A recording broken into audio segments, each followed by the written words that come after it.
সন্ত্রাসী ক্যাডাররা, জিকে গাউসের ক্যাডাররা, তারা আমাদেরকে আক্রমণ করে হাসপাতালে পর্যন্ত ঢুকতে দেয় নাই। কারণ আমি যখন আমার ভাইদের নিয়ে যাচ্ছিলাম, তারা আমার হাতে পর্যন্ত রড দিয়ে বাড়ি মারছে। এলাকার মানুষ যে এনসিপি নেতাদের ঝেঁটিয়ে বিদায় করেনি, এটি তাদের সৌভাগ্য। এনসিপি নেতাদের নিয়ে এমনই মন্তব্য করেছেন প্রধানমন্ত্রীর সহকারী ও গণ অধিকার পরিষদের সাবেক সাধারণ সম্পাদক রাশেদ খান।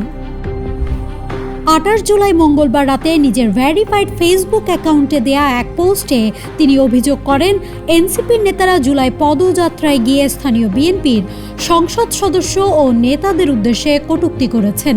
তার দাবি, আওয়ামী লীগের বিচার দাবির বিষয়টি তাদের বক্তব্যে গুরুত্ব পাচ্ছে না, বরং কোথাও কোথাও কর্মসূচিতে জয় বাংলা স্লোগানও শোনা যাচ্ছে বলে তিনি উল্লেখ করেন।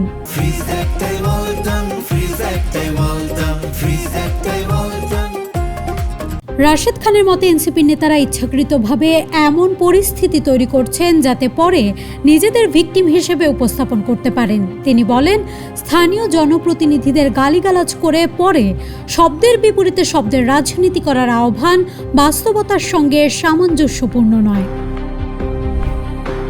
পোস্টে তিনি ক্ষমতাচ্যুত প্রধানমন্ত্রী শেখ হাসিনার একটি বক্তব্যের প্রসঙ্গ টেনে রাজনৈতিক বাস্তবতা বিবেচনায় রেখে কথা বলার পরামর্শও দেন। সবশেষে একটি প্রবাদ উদ্ধৃত করে রাশেদ খান লেখেন, মুখের কারণে দুধ ভাত, মুখের কারণে ঝাঁটা বারুন। তবে এ প্রতিবেদন লেখা পর্যন্ত রাশেদ খানের এই মন্তব্যের বিষয়ে এনসিপির পক্ষ থেকে কোনো আনুষ্ঠানিক প্রতিক্রিয়া পাওয়া যায়নি। News desk, Manabzamin.